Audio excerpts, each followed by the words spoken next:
Hi everyone. The title of my talk is Explaining Everything Except Infinity. It will become a little bit clearer why that's the title as we progress, but broadly the question I'm answering is, do infinite chains of ontological dependence always have explanatory power? We're going to go on to the next slide. I think it's just loading. There we are. So this is kind of based on an argument made by Ross Cameron in his 2022 book, Chains of Being, Infinite Regress, Circularity and Metaphysical Explanation. Very catchy title. So he argues that ontological dependence can be separated from explanation. More specifically, in this argument, he argues that infinite chains of ontological dependence, just going to call them dependence chains from now on because it's a bit of a mouthful, fail to provide an explanation for the existence/entire nature of each entity on the chain, we call that a local explanation, or for the existence of the entire infinite chain itself, and we call this a global explanation. You'll notice that there's a slash in between existence and entire nature. He kind of conflates these two things, and we kind of address that later in the slide. I argue that dependence chains can provide the local explanations despite lacking a global explanation. So Cameron argues that dependence chains fail to provide an explanation for the existence, entire nature of each entity in the chain if we assume the following two principles. So we've got essence, so if E1, where E1 is an entity, if E1 is ontologically dependent on E2, it is part of the nature of E1 that it is ontologically dependent on E2. And then we've got dependence. If E1 is ontologically dependent on E2, it is so partly in virtue of the fact that E2 exists and or has the nature it has. So those are the principles we're assuming. So Cameron gives us an example of this. So he talks about an infinitely descending membership chain of sets. So bear in mind that this example only works under some weird set theories, but we're just going to take it for granted for now. So there's a set S1, which is a singleton set, which contains, as its sole member, S2. S2 is also a singleton set, which has as its sole member S3, which has its member S4, and so on ad infinitum. So that's the example. He says our aim is to get an explanation for the existence/entire nature of S1 in terms of S2. So here he thinks what it is to fully explain the existence of S1 just is to explain the entire nature of S1. He thinks they just go hand in hand. I challenge that later on. So go back to our principles. Given essence, it is part of the nature of S1 that it is ontologically dependent on S2. So as we're trying to explain the entire nature, this fact, we're going to call it nature fact, is part of what needs to be explained. Then Cameron says, dependence tells us that to account for S1's being ontologically dependent on S2, we need to at least appeal to the existence/nature of S2. But it doesn't seem like there's anything in the principle of dependence that has us, demands that we do this. So he must be making some additional assumption here. He's assuming that in order to explain nature fact, you need to appeal to all the facts that nature fact obtains in virtue of. So he doesn't offer a defense for this assumption, but that's something else we need to bear in mind. Then he continues to say, now our original explanation of why S1 exists and has the nature it has is hostage to explaining the existence and nature of S2. So here we've moved again. We've moved from appealing to explaining. So we've got another assumption. In order to explain nature fact, you need to explain all the facts that nature fact obtains in virtue of. So now we're getting quite a high demand of what is necessary to explain nature fact. And this is where we get into our kind of infinite regress. So given essence, part of what needs to be explained to explain, all the facts that nature fact obtains in virtue of, is the fact that S2 is ontologically dependent on S3. Given dependence and his assumptions, in order to explain that fact, we need to appeal to and explain the entire nature of S3, and so on and so forth. And we never completely complete one explanation. It just never gets completed. And I think the problem arises because we're forced into a situation where there's just no distinction between a local explanation and a global explanation. Our initial aim was to get an explanation for the existence/entire nature of S1 in terms of S2. Then we're sent off on a regress where to get an explanation for this, we have to explain the existence and entire nature of every entity in the chain, which is essentially what a global explanation is. Rather than explaining the existence of one thing in terms of the existence of something else, we have to explain why anything exists on the chain at all, which just we can't do for infinite chains because they lack global explanation. There we are. This is the only explanation to be had. So therefore, dependence chains lack explanation in any sense of the word. So, sorry, that was a lot of S1s and S2s. We'll get to the objection now. So as we've seen, he's already incorrect in his claim that merely accepting essence and dependence leads us to this situation. We also have to accept his assumptions to get this outcome. So I just accept essence and dependence and argue that we should reject assumption 1 and assumption 2.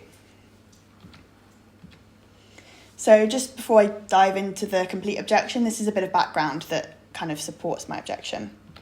Cameron himself distinguishes between two types of regress. So one that I've called no good explanation. So this is when a regress has a structure that the success of each explanation in the chain depends on the success of the next explanation. And because the infinite chain is infinite, we never get one successful explanation. There's another type of regress which has the structure no explanation of goodness. So this is when the explanation of why each explanation in the chain is good depends on an explanation as to why the next explanation in the chain is good. That's a slightly different structure, and I argue that this is the structure that dependence chains actually have. And when you've got a structure of no explanation of goodness, you can still have an explanation. So let's go back to our aim. Our aim was to explain the existence/entire nature of S1. Cameron conflates what it is to entirely explain an entity's nature and explain the entirety of an entity's nature. So there are a collection of facts that make up the entire nature of S1. To entirely explain the entire nature of S1 would be to explain all the facts that this collection of facts obtains in virtue of. And this would be the same thing as entirely explaining the existence of S1, assuming no two things can have the same exact nature. But this is a lost cause because dependence chains lack a global explanation. But this is a different matter to merely just explaining the entire nature of S1. So you can explain the entire nature of S1 without entirely explaining the entire nature of S1. So this is the problem with our first assumption. It's just not a requirement to appeal to all the facts that ground another particular fact, merely to explain that fact. Cameron himself doesn't take this to be a requirement in general, accepting that we can get a local explanation through the obtaining of one fact, P1, by appealing to the obtaining of another fact, P2, without having to appeal to the facts that ground P2. Of course, the facts that ground P2 are also going to be facts that ground P1, if we accept transitivity of grounding, which is not uncontroversial. We don't need to appeal to this fact just to get an explanation for P1. I suggest that in order to explain nature fact, you only need to appeal to part of S2's nature, namely the part of its nature that makes it the case that S2 partially ontologically determines S1. So by that, I just mean, so a definition of that would be an entity, E2, partially ontologically determines another entity, E1, if and only if E1 is ontologically dependent on E2. In this case, the reason that S2 partially ontologically determines S1 is because S2 is a member of S1 and sets are ontologically dependent on their members. This fact, the fact that S2 is a member of S1, grounds nature fact. I do offer a defense of this. I don't have the space to do that here, so if anyone's curious about that, I can talk about it in the Q&A. But yeah, I'm aware that's not like a uncontroversial claim. Therefore, there's no need to appeal to all the facts that ground nature fact in order to explain nature fact. Assumption 1 is false. And the problem with assumption 2 is pretty similar. There's a further question about whether the explanation we just offered is a good explanation. Our explanation is only good if S2 actually exists and has the nature it has. So to get an explanation of why our explanation is good, we do need to explain the fact that S2 is a member of S1. And to do this, we have to appeal to the existence of S3 and the part of its nature that means it determines S2, and then we get sent on a regress again. But explaining why an explanation is good is not a requirement to make a good explanation. In order to get an explanation for the existence nature of an entity by appeal to the existence nature of another entity, we have to be taking it for granted that this other entity exists. That's just something we assume. We can see this again in Cameron's own example. To get an explanation for the obtaining of P1 by appealing to the obtaining of another fact P2, we must be taking it for granted that P2 obtains. Otherwise, it doesn't have the power to ground P1. Given that P2 obtains, P1 obtains. And similarly, given that S2 exists, S2 partially determines S1. Therefore, there's no need to explain any of the facts that ground nature fact in order to explain nature fact. Assumption 2 is false. So, overall, neither dependence or essence entail that in order to get a local explanation for the existence of S1, we need to appeal to and explain the entire nature of S2. It's only when we accept assumption 1 and assumption 2 does this become a requirement.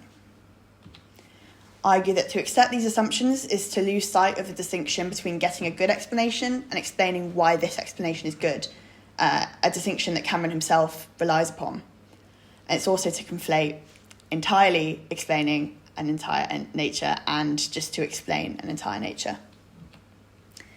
So dependence chains have the structure, no explanation of goodness, and therefore can still provide an explanation for the existence, entire nature of each entity in the chain. And that's me.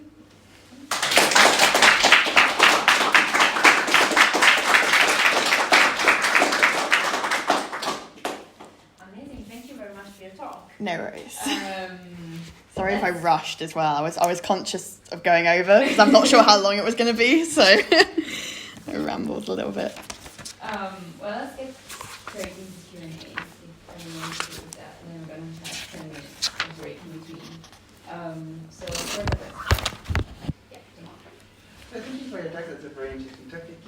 I guess my question concerns the use of, as you said, this weird set theory, which, am I correct in assuming that it excels non-well-founded set theory? Yeah, I think the one that Ross Cameron talks about is called buffer set theory. Yeah. Okay, so the thing is, so we have this notion of grounding or ontological dependence, which we have some properties, it's positive, plausibility, reflexive, and stuff like that. And we then have this weird theory of sets, and we have this assumption that, almost by definition, members of the set ontologically determine the set. Mm-hmm. The question is, how justified are we into thinking that any kind of mathematical theory of sets that I can come up with, which from a purely mathematical perspective, I can do whatever I want, right? I can give you, for any kind of principle of the relation of gradient that you can give me, Mm-hmm. I will be able to come up with a set theory that will make it impossible for the members of the set to ground it. So the question is, in what way are we justified into thinking that that particular set theory has anything to teach us about groundness? Okay, yeah, good question. So I probably should have provided a little bit of background for this. So so the reason that I use that example, Cameron uses that example, is because he's in his book defending something called like infinitism. So he's saying that there can be like infinite chains and we don't need to reject the fact they exist just because they don't provide an explanation. I'm kind of remaining neutral on infinitism and foundationism and just saying, okay, let's assume these things do exist. Let's just take that as for granted. I think you could still, with everything Cameron's given us, tell a story where explanation can't be separated from grounding or ontological dependence. Some people might think that the fact that explanation, we end up with kind of regresses of explanation would be a reason to deny the existence of these kind of weird set theories. That would be a pretty good, I have sympathies with that position. I'm just sort of remaining neutral. I'm just kind of trying to accept everything Cameron gives us as much as possible, and then just saying, okay, given everything you believe, I think if I can kind of make his case a bit stronger, because he's saying like, oh, it's a shame we have to separate explanation from grounding, and I'm like, well, you don't have to. It's just a very minimal explanation. So I don't know if that answered your question, but I don't know the details about like buffer set theory and things like that. But yeah, I hope that was clear. Thank you very much. No worries. Yeah, I'd like to ask a question about explanation. Go ahead. What do you think the necessary conditions of being an explanation are? We spoke a bit earlier about maybe differences between description and explanation. Yeah. Description seems, at least conceptually, a bit more forgiving. Mm-hmm. A lot of people in the grounding literature ask for quite a demanding notion of explanation. But maybe it's just a case of you saying explanation so many times, and Cameron saying explanation so many times I don't even know what it means anymore. Yeah, that's very valid. So, just for my benefit, if you could just tell me again what you take to be a satisfactory explanation of the existence of S1 in the infinite chain. Yeah, I can talk about, it's like, for this thing, we're mainly talking about explaining the nature of S1. So I can talk you through that. So the notion of explanation I'm using is something that Cameron gives us, and it's quite a sort of epistemic focused notion of explanation, where, in Cameron's words, I think it's in order to get an explanation of an obtaining of a fact, for example, an agent has to be able to gain new information / understanding about the obtaining of that fact. That's it. It's a very weak notion of explanation. In terms of this example I had, if we just, for the time being, assume that this is a grounding relation, which might be a bit of a big assumption, I think it's possible for an agent to gain new information about the obtaining of nature fact, which was S1 is ontologically dependent on S2, by appeal to S2 as a member of S1. Because, shock horror, some people don't know about set theory. And someone who isn't a philosopher, doesn't know about set theory, I think could gain new information about the obtaining of that first fact by appeal to the fact that S2 is a member of S1. It's going to be not loads of information, they're going to have further questions. But if anything, it gives them information about what sort of questions they want to ask. So that's the notion of explanation that I'm working with. It's not necessarily the one I endorse. Again, I'm just working with what Cameron's given us, and he has quite a weak notion of explanation. And yeah, it is quite linked to an agent gaining information. That's what I'm thinking of when I talk about it. Yeah, thank you. No worries.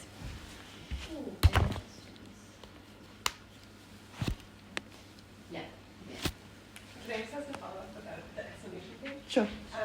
Also a very broad question. This is great. Thanks. Is there, in Cameron's account, room for explanations that don't have to do with dependence? So I guess it depends what you're getting an explanation of. So I think when he says that an agent has to gain new information, if we're trying to get an explanation about the existence of an entity or about the obtaining of a fact, the new information that you gain has to be in relation to the existence, to the obtaining of the fact. So some might say like, oh, well, I've learned something new. Like, you know, I've gained some information, but if it's not information that directly correlates to the obtaining of the fact or the existence, then it doesn't work.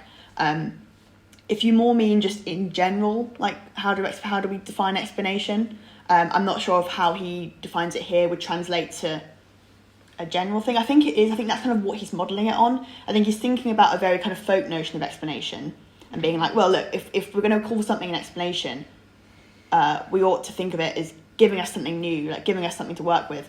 And he's applying that to like metaphysical explanation, I think. Does that make sense? Yeah, Yeah. absolutely. I'm thinking of like all of these mathematicians who might want to explain the obtaining of mathematical facts. Talking about existence. Okay, yeah. So what was it? So explaining a mathematical fact by... The fact a mathematical fact might obtain. You might want to prove something about, so we posit like an infinite chain of sets, you might want to prove something about those sets. Yeah. But you might not want to hold that any of these sets actually. Right, okay, So now I there's see, no, yeah. Metaphysical dependence relation. But you might still want to say that you can explain why that fact obtains. Okay. So is there any... I guess, would that be to sort of just assume something exists and then, like, something like that maybe? That is what mathematicians do. Yeah. When I say assume in that context, I don't mean a sort of bad assumption. Like, you know, Cameron's assumptions I put in red, that's because they're bad assumptions, because he doesn't defend them. But then if we're talking about just something, sort of taking something for granted, sometimes that can not be problematic because that's something we have to do just to get a certain type of explanation.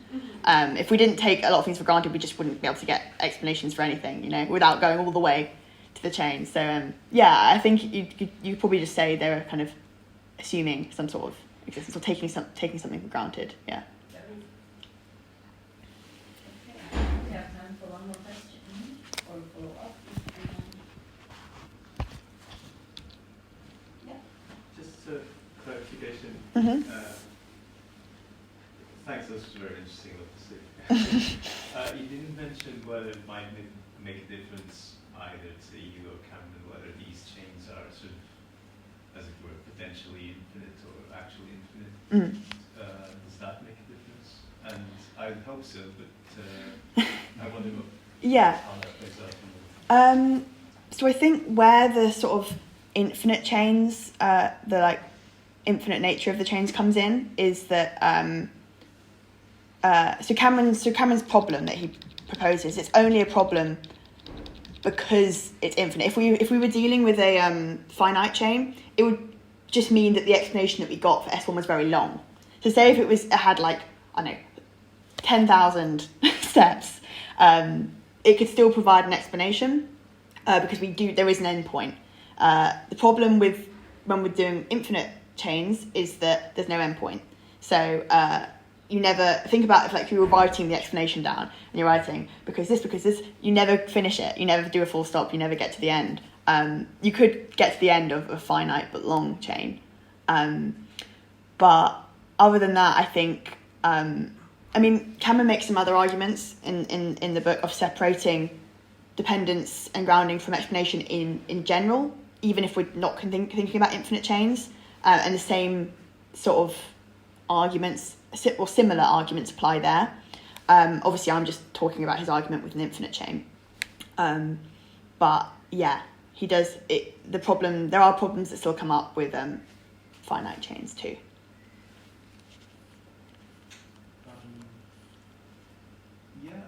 Why finite then? Because I was thinking of something like, infinite but still countable or something. And you can think of those cases as sort of, in a sense, Maybe there's a distinction. Oh, sorry, I don't want to cut you off. No, go ahead. There might be a distinction between sort of. You can have sort of like infinitely many explanations, and I think Cameron uses some sort of weird analogy with, he talked about like God, like I guess like a sort of super task, like God looking over all the thing. So he's like, in theory, when we've got a structure of no explanation of goodness, God could look over the whole thing and be like, yeah, there's a good explanation for each one. And even though it's an infinite, that we can't do that. We're just, humans. We haven't got the power to do that. But he can scan the whole infinite chain and be like, cool, all these are good. With the no good explanation, he says like not even God could scan the infinitely long explanation and get to the end of it, which he doesn't cash out in terms of different types of infinities, but that might be what's going on there, like a countable infinity versus an uncountable infinity. I'm not too sure, but yeah. That's all for me. No worries. Okay, well, I think we're out of time, but let's thank once again